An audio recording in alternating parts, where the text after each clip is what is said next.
আসসালামু আলাইকুম। আল্লামা মোহাম্মদ ইকবাল স্কলারশিপের আরও একটি নতুন ভিডিওতে আপনাকে স্বাগতম। আজকে আমরা কথা বলবো এই অ্যাপ্লিকেশন যে চলমান রয়েছে, অর্থাৎ পাকিস্তান সরকারের পক্ষ থেকে যে স্কলারশিপটি বাংলাদেশিদের জন্য দেওয়া হচ্ছে, এটির আবেদনের শেষ তারিখ হচ্ছে 10 জুন 2026। হাতে আছে আর মাত্র কয়েকটি দিন। যেহেতু সার্ভার অনেক সময় সমস্যা করে, সার্ভার ইস্যু থাকে, অনেকেরই 2-3 দিন লাগছে অ্যাপ্লিকেশন করার জন্য, ডকুমেন্ট সাবমিট করার জন্য। সুতরাং আপনি আর বেশি দেরি না করে এখনই স্কলারশিপের আবেদনটি করে ফেলুন। এবার আসি স্কলারশিপে আবেদনের ক্ষেত্রে কী ডকুমেন্টস কিংবা কী রিকোয়ারমেন্ট রয়েছে। প্রথমে এই স্কলারশিপ সম্বন্ধে যদি আমরা বেনিফিটসগুলো আলোচনা করি, তাহলে বেনিফিটস আমি কয়েকবার এই আগের ভিডিওগুলোতে বলেছি, আবারও বলছি। বেনিফিটস হচ্ছে আপনি মাসিক 25,000 রুপি পাবেন এবং সাথে অ্যাকোমোডেশন ফ্রি, এককালীন 45,000 রুপি আপনাকে দেওয়া হবে এবং বিমানের যে ভাড়া, এয়ার টিকিটস, একটা রাউন্ড ইকোনমি ক্লাসের এয়ার টিকিট আপনাকে প্রোভাইড করা হবে। সেই সঙ্গে প্রতি বছর আপনার স্টাইপেন্ড 10% হারে বাড়তে থাকবে। এটি ছিল স্কলারশিপের বেনিফিটস।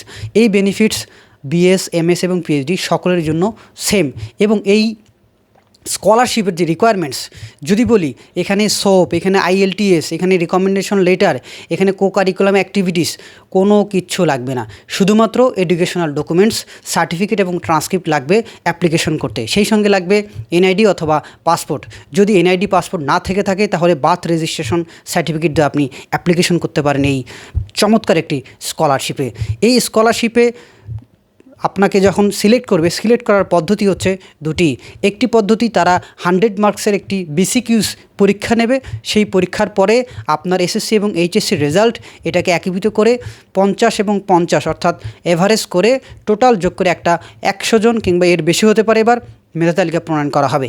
এবং বলে রাখি, এই বছর চমকপ্রদ যেটি বিষয় হলো সেটি হলো এবছর 150টি আসন রয়েছে, ইনক্লুডিং বিএস, এমএস এবং পিএইচডি, অর্থাৎ 3টা প্রোগ্রামেই 150টা স্কলারশিপ প্রোভাইড করা হবে এবছর, যার মধ্যে 100টি সিট বরাদ্দ ব্যাচেলরদের জন্য। কিন্তু এবছর এই ব্যাচেলরের যে 100টি আসন সেটি বাড়তে পারে এবং সেই সঙ্গে এই স্কলারশিপে 20টি আসন রয়েছে এমবিবিএসদের জন্য স্পেশালি। এবং এই বছরে পাকিস্তানের ওয়েল র্যাঙ্ক বিশ্ববিদ্যালয়গুলো যুক্ত রয়েছে, লাইক কায়েদে আজম ইউনিভার্সিটি, নাস্ট রয়েছে, এছাড়া কমসাট রয়েছে, অনেক স্বনামধন্য এবং ওয়েল র্যাঙ্ক বিশ্ববিদ্যালয়গুলো এবছর ইনক্লুডেড। এটি মূলত সেপ্টেম্বর ইনটেকের জন্য একটি স্কলারশিপ। এই স্কলারশিপের আবেদন চলমান। লাস্ট ডেট আগে বললাম, আবারও বলছি 10 জুন। আমি এই ভিডিওর কমেন্ট বক্সে কিংবা ডিসক্রিপশনে আবেদনের লিঙ্ক সহ যাবতীয় সকল তথ্য প্রোভাইড করব। আমাদের একটা হোয়াটসঅ্যাপ গ্রুপ রয়েছে, সেটিতে জয়েন হতে পারেন। ফেসবুক গ্রুপ রয়েছে, আমি সব ইনফরমেশনই কমেন্টে, অর্থাৎ এই ভিডিওর কমেন্টে কিংবা ডিসক্রিপশন বক্সে দিয়ে দেবো। তো এটি ছিল স্কলারশিপের সর্বশেষ একটি আপডেট। অনেকেই জিজ্ঞাসা করেন যে আমার এনআইডি বা কিংবা পাসপোর্টের ডকুমেন্টস আপলোড হচ্ছে না। আপনারা একটু সময় নিয়ে মিডনাইটে অ্যাপ্লিকেশন করুন, তাহলে দেখবেন অনায়াসে আপনার অ্যাপ্লিকেশন সাবমিট হবে। বেস্ট অফ লাক, সকলে অ্যাপ্লিকেশন করুন। দেখা হবে যারা স্কলারশিপ পাবেন তাদের সঙ্গে ইনশাআল্লাহ একদিন করাচিতে। সালামু আলাইকুম।